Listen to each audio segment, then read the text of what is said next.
welcome to Green Fashion Dialogues, the official podcast of the STARS project. I'm Simona Vettore, junior expert in circular economy and your host. STARS is part of the Erasmus Plus program, co-financed by the European Union.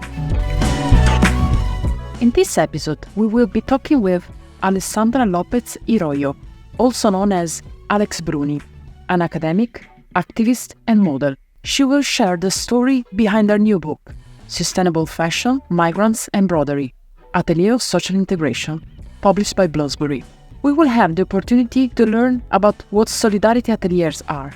This emerging paradigm brings together social inclusion, environmental sustainability, upcycling of textiles and clothing, and the rediscovery of artisanal heritage. But what challenges are they facing? How are they challenging the modern fashion system? Let's talk about it. Welcome, Alessandra. Thank you so much for joining us today. It's an absolute pleasure to have you on the show. Before we dive into the heart of our conversation, Alessandra, could you please introduce yourself and share a bit about your career journey with our listeners? Thank you, Simona. I am really excited to be here today. So yes, let me tell you a bit about myself so that the listeners of this podcast can put me in context. So I was born and raised in Italy. My mother was from Turin, my father from Lecce. So I lived in the north and in the south. But when I was not yet 20, I made the big move to the UK to study. And that move eventually led me to settle here in London, although I've done, of course, my fair share of traveling around Europe and also beyond Europe. So my roots are a bit of a mix. I have distant Spanish heritage, which explains the long Spanish surname, which sometimes people cannot pronounce. And it is for this reason that I also use the name Alex Bruni, but only in certain contexts. So I have a PhD from SOAS, the School of Oriental and African Studies, which is part of the University of London. And I focus on a mix of archaeology and anthropology / cultural studies. These days, I am a writer, a fashion activist, and occasionally I also do a bit of modeling, but we won't talk about that today. I spent several years as a university lecturer at various British universities where I taught visual culture and performance with a special emphasis on South and Southeast Asia. My interest in fashion grew from there, considering it's such a key part of visual culture. So about 11 years ago, I quit teaching to focus fully on writing and research. My first book on fashion, published in Bloomsbury's Dress and Fashion Research series, was about contemporary Indonesian fashion. And the book came out in 2019, and the research was supported by several funding bodies, including the British Academy.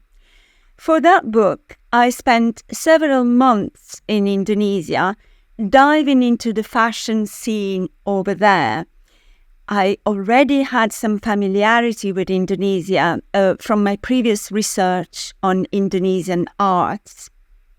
So I'm talking about that book because it is connected to the one that I've just completed. So with that book, I wanted to challenge the Eurocentrism that's so entrenched in the concept of so-called global fashion.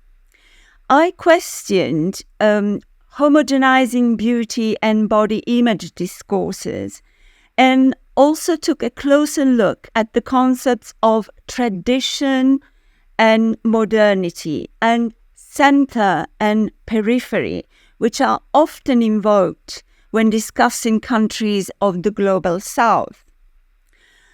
In my view, these terms reflect colonial and neo-colonial attitudes.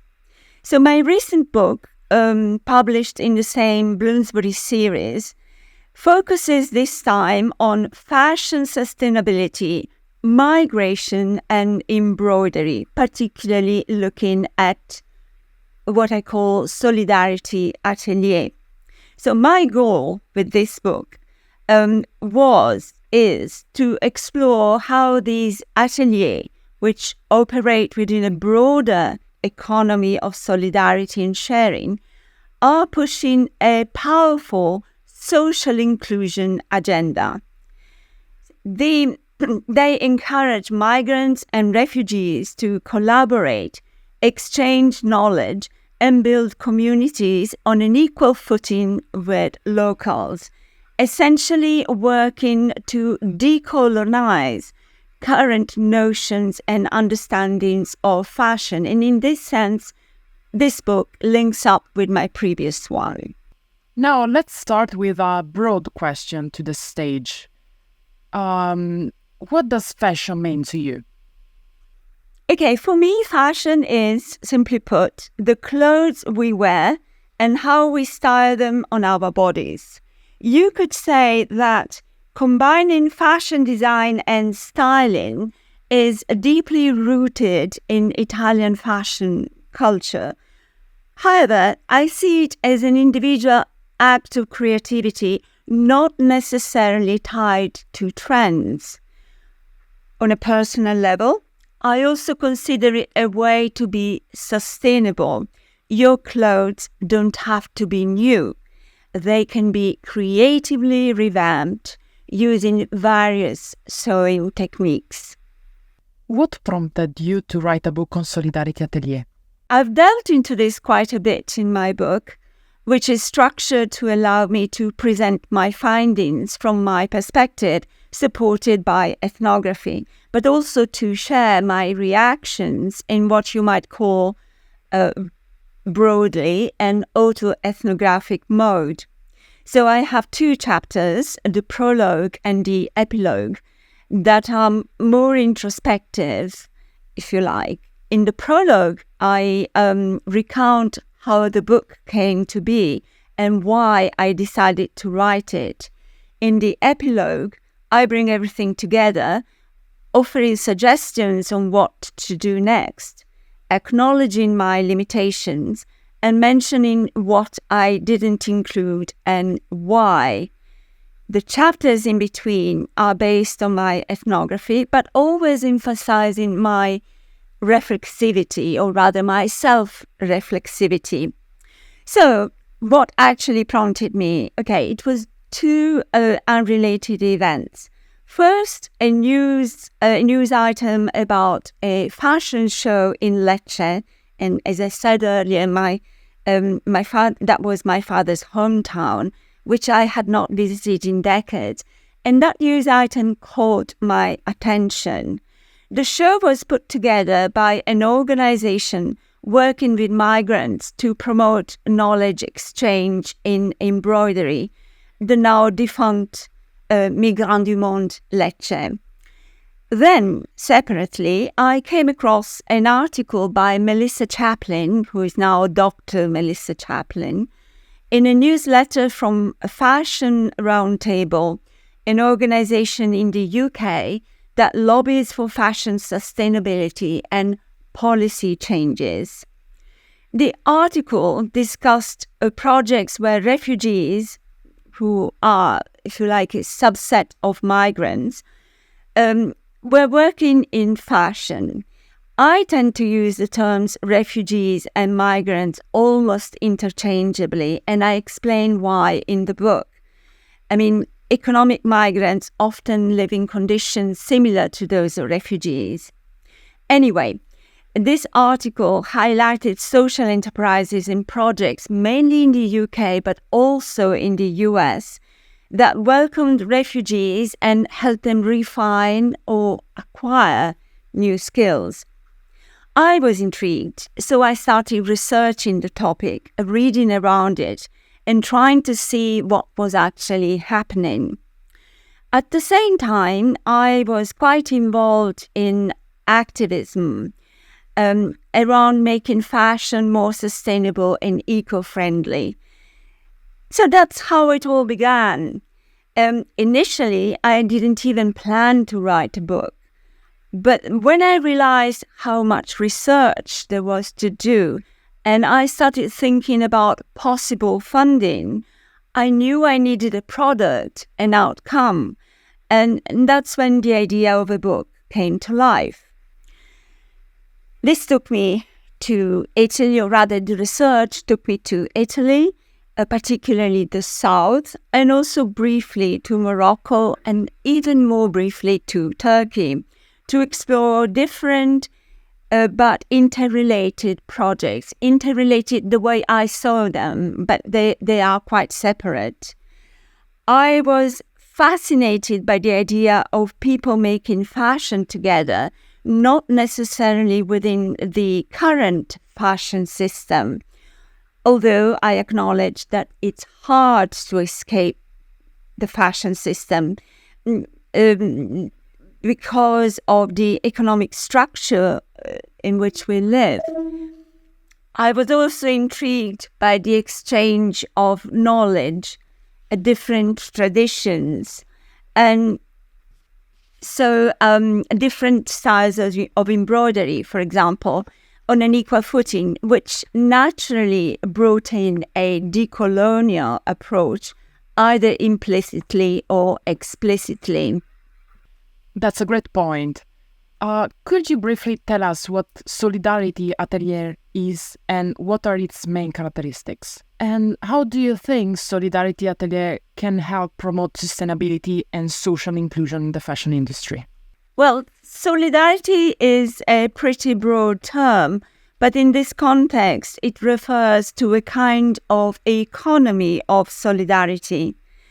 These ateliers are all part of that, though they're quite diverse and don't necessarily share the same characteristics, as you call them, or aims. It's hard to classify them because they involve people who are very mobile. One day they're here and the next day they might not be. But the basic idea is to make clothes together in an eco-friendly way using recycled or upcycled materials or fabric remnants. These ateliers also focus on building small communities where people work together and share knowledge. The clothes they create are usually sold through non-traditional channels, maybe pop-up stores, what one atelier actually called vente privée, which is the French equivalent, online sales, or stalls at markets. Even though these ateliers might be different, for example, some are social enterprises while others are charity-led initiatives, what ties them together is this strong sense of community building. Inclusion is at the heart of these projects, and they give people who might be destitute or vulnerable a chance to rebuild their lives by learning new skills or expressing their creativity. Some of these ateliers have a very short lifespan, but if you look at them collectively, they definitely have an impact, regardless of how long they operate. Together, they promote sustainability and social inclusion, challenging the current fashion system. What was the most difficult part of researching and writing this book? Okay, well, as I mentioned, I didn't get any funding. At least I didn't initially get any funding. So at some point, I had to decide whether I wanted to go ahead with this project or not. And it was a difficult decision. However, I felt the topic was too important to let go. So I thought, okay, so what? I'll do it. I'll be self-funded. But actually, the lack of funding, although it was a constraint, it didn't stop me. And in a way, it gave me greater freedom. Also, another problem was that a lot of my fieldwork was done during COVID, and this really affected my mobility. It was a time when you had to test continuously to show that you did not have COVID, and, that was a hurdle. One of the challenges I faced during my research was that not everyone reacted well to my questioning. Some people were incredibly generous with their time. They were very involved. They wanted me to write about what they were doing, and they trusted me. But others were more skeptical. And I realized early on that there was some kind of politics involved, and that was sometimes a bit upsetting for me.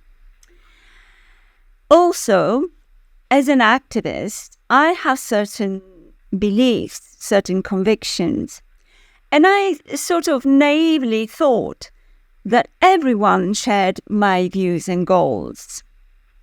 Now, that's definitely not the case, and I had to come to terms with that.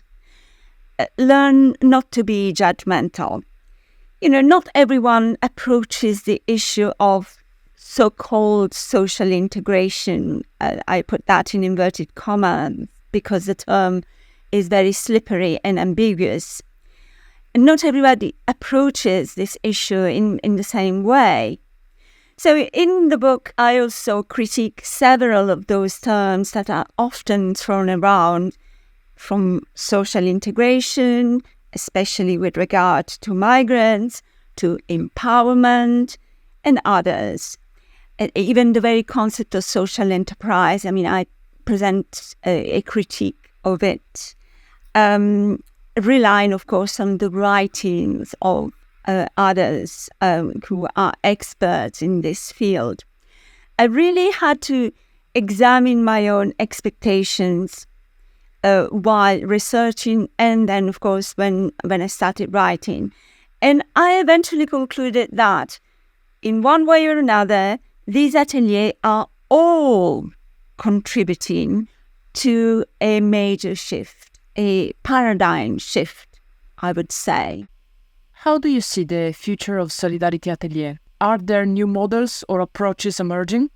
Okay, I would like to be optimistic. Solidarity Atelier, social tailoring, they're here to stay. And it's definitely, it's a movement, and it's definitely bringing a range of new approaches.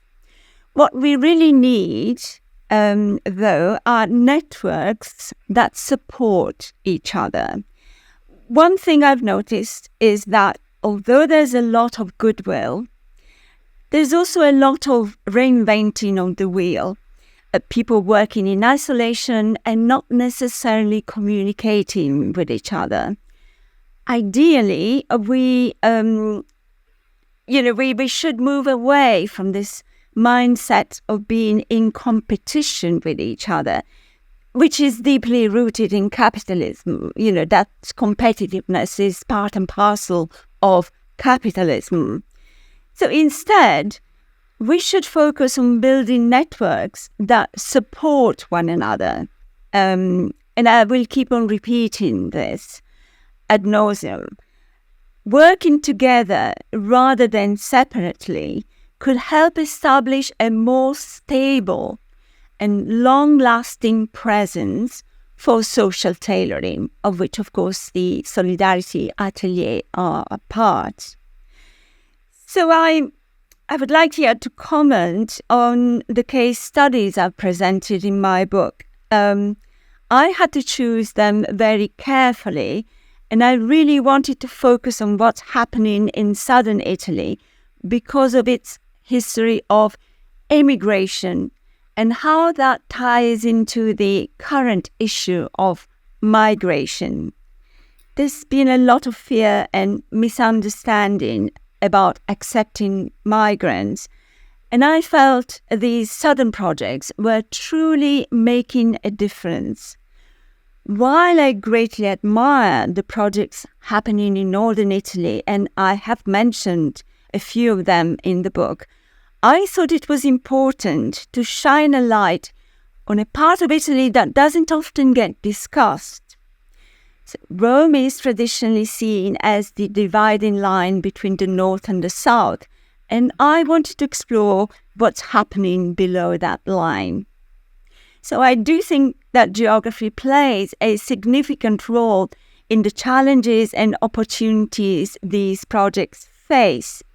There's better infrastructure for setting up businesses in the largest cities of the north compared to places like Puglia, Sicily, or Calabria.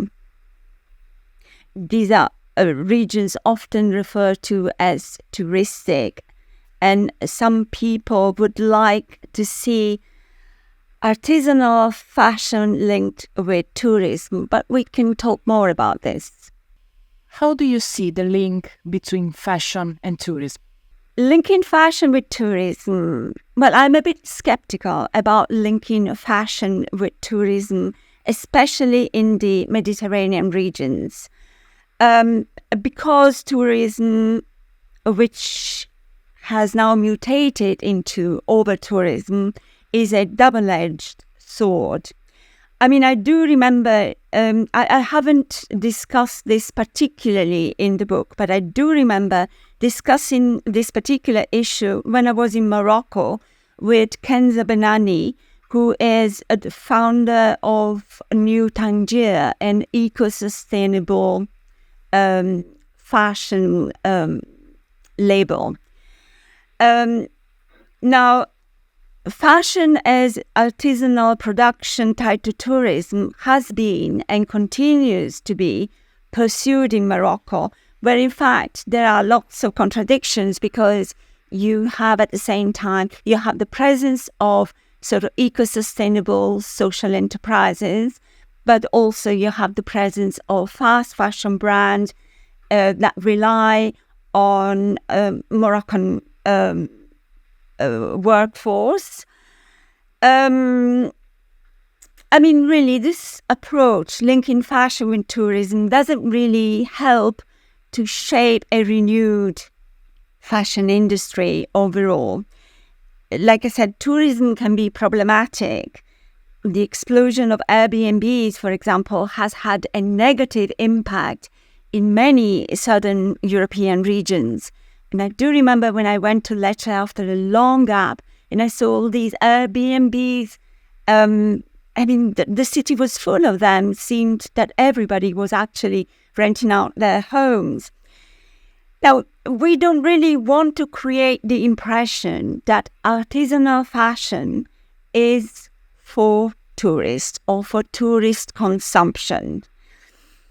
Another point I need to emphasize is that when we talk about sustainability in fashion and in other areas, of course, it shouldn't just be an individual responsibility. Yes, individuals can make a difference, but we need concerted efforts from governments, legislation, and community practices to truly tackle the issue of sustainability, particularly in fashion. So I have linked a few themes together here in trying to answer your question about fashion and tourism. But somehow you really need to look at the overall picture. Is there anything you did not include in the book but feel is important to share with our listener today? Yes, definitely. And as I mentioned earlier, I touched on this in the epilogue of my book, where I sort of indicated possible new areas of research. I came across so many projects that were worth discussing, but I simply couldn't include them all. It would have been too much for one person to cover everything in a single book. And it also required a level of contextual knowledge that I didn't always have.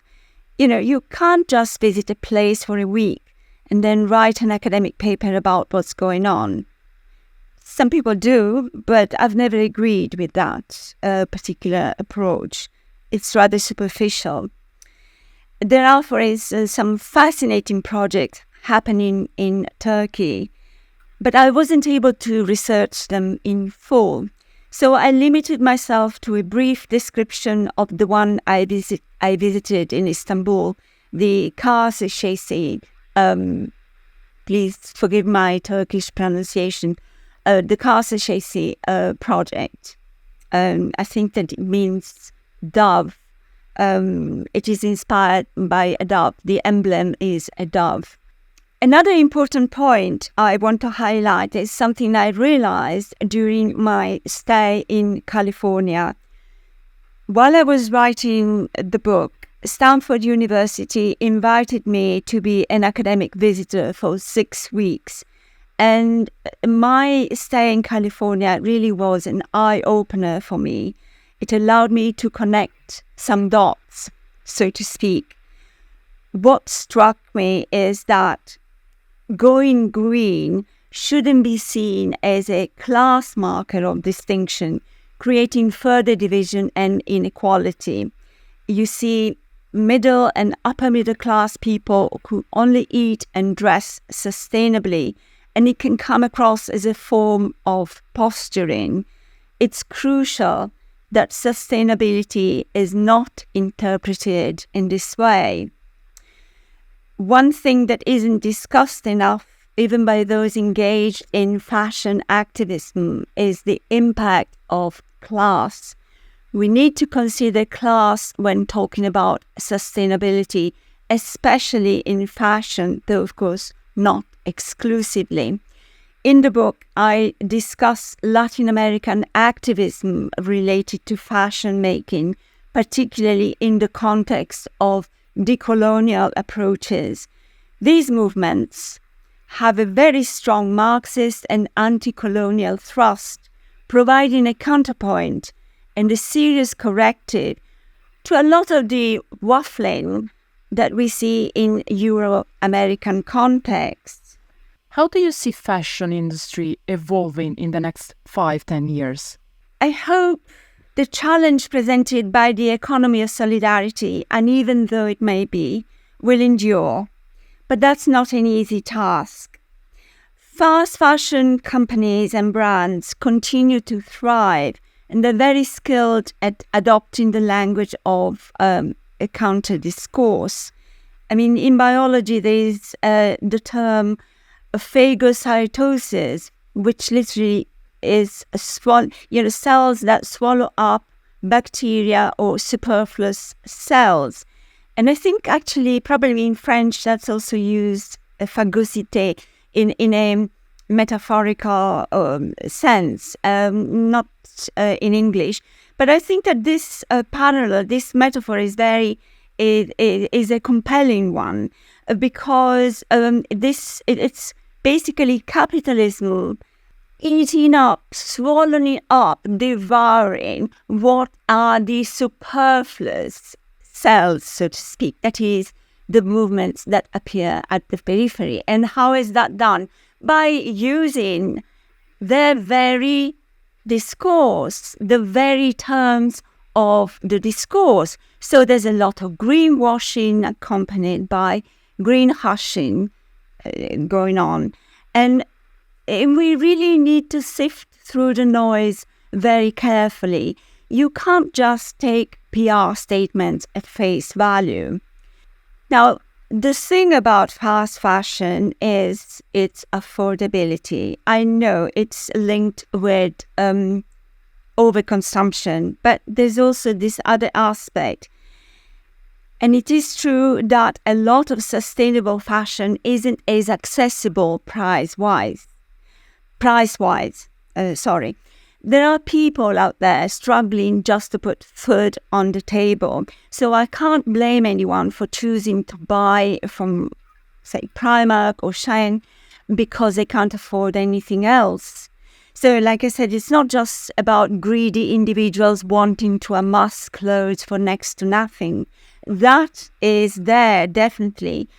The excesses of consumerism are a direct result of capitalism, but so is the uneven distribution of income and resources. So it's a complex issue here that we need to, altogether, it's a complex issue that we need to address as a society and within our communities. So fast fashion isn't going to disappear overnight because there's an entire economic system that supports it. We need significant changes at a structural level.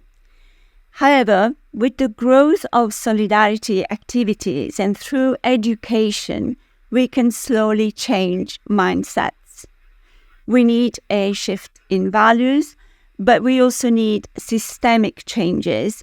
I can't stress this enough. It won't happen tomorrow or even next year, but with effective education and clear communication, we can make some progress. The younger generations can do a lot, but the older generation also has a key role in enabling this shift in values. Another point I emphasize in my book is that clothes have stories to tell. Now, who wore this dress before it came to you? Clearly, sometimes it's not possible to, trace the real stories, but we can kind of imagine a trajectory for these clothes. And it's nice to know that what we wear has a story to tell. We are familiar with this concept of, clothes linked with stories. When we think about certain heirloom items that are passed down in our families. So we learn about their stories and journeys. For example, wedding dresses that, your grandmother may have worn a particular wedding dress and then your mother, and now you wear it with some adaptation. So there is a story linked with that wedding dress. So what I discuss in the book, to sort of broaden this, is an archaeological perspective on clothes as material culture, talking about the biography of objects and specifically the biography of clothes. Sharing clothes is effectively a way of sharing stories. So I do give a personal example in the book, which I can tell you about very briefly now. I inherited a top hat that belonged to my grandfather. It has had an interesting trajectory. It was made in Naples in the early part of the 20th century. My paternal grandfather traveled a lot, and at some point he was in England, so he wore the hat. Then the hat ended up in Turin, where my sister lives, through being passed on and so on. And then I brought it back to London, giving it a new lease of life. So it's an interesting story that can make you smile.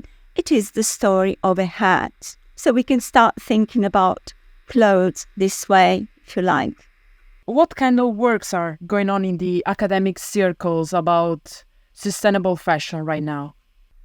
Okay, there are projects, discussions, and attempts to change the curriculum.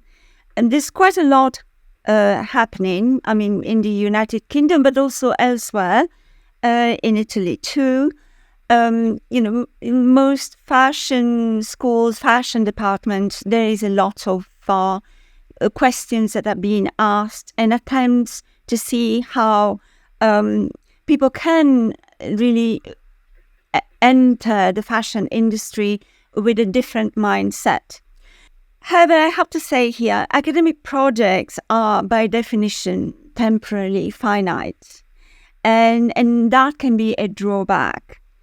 It's important that the conversation that is around them on these beautiful initiatives, somehow that the conversation around them is not confined just to academia and academic papers, but it should be more inclusive and percolate I think a lot of work needs to be done actually at primary school level, secondary school level. It's not something that, you start discussing or talking about sustainability in the context of your degree studies. That is insufficient. And do you have any specific designer that you admire? No, not really. And let me explain why. There are lots of very talented, creative individuals. I think that this focus on the influence of one particular individual is problematic. Fashion making involves the work of many different people. The idea that it's the outcome of a single genius, creative director, is actually very Eurocentric and does not reflect reality. Now, one person might be the face or the creative director of a brand, but so many other people are involved in making fashion. It's a collaborative process, and I think that we should, acknowledge this. Fashion making should also be recognized at grassroots level. The small atelier, the community, social tailoring on projects and so on and so forth. The entire fashion system, as we know it, is globally imposed, and it is flawed. And by the way, I should say that haute couture is just as bad as fast fashion, in the sense that, yes, you get unique items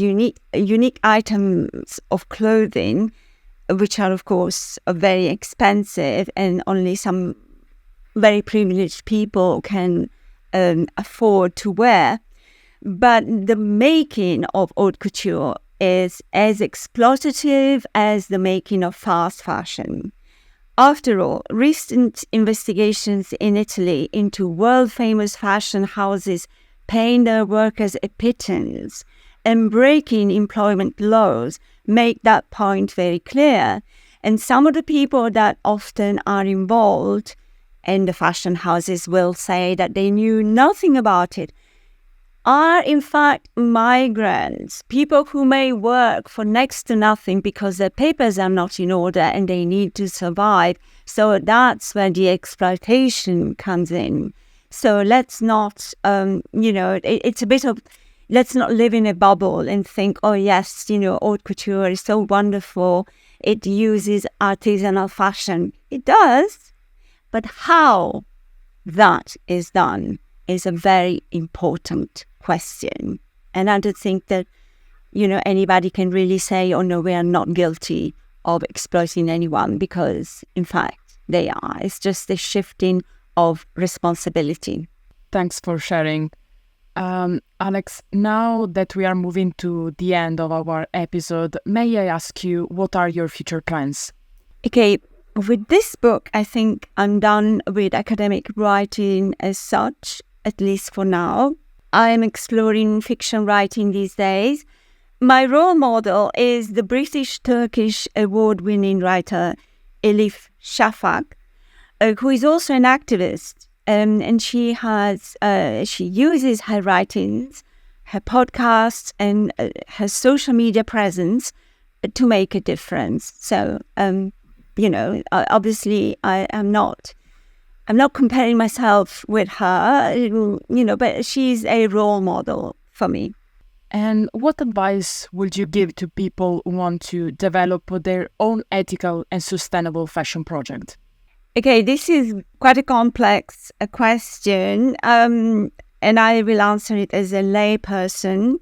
I would say persevere. Don't rely solely on external governmental or institutional funding. That too is a double-edged sword. Work together with others as a community in the spirit of solidarity. Also, I think, be compassionate and respectful of others' beliefs, trying to move away from competitiveness, which is so deeply embedded in our psyche. and colors everything we do. Alessandra, thank you so much for sharing your time and expertise with us today. I'm sure our listeners have found your insights as inspiring as I have. Thank you again, and I wish you all the best with your ongoing projects. Thank you. Thank you so much for having me as your guest. I know that my approach can be a bit idiosyncratic, so I hope your listeners will be forgiving. Thanks again. Thank you for joining us on this episode of Green Fashion Dialogues. We hope you will find our discussion insightful and inspiring. If you enjoyed this episode, please subscribe to our podcast and leave us a review. You can also follow the Stars Project on social media to stay updated on our latest initiatives and events. Remember, together we can make fashion more sustainable and inclusive. Until next time, I'm Simona Vettore, and this has been Green Fashion Dialogues.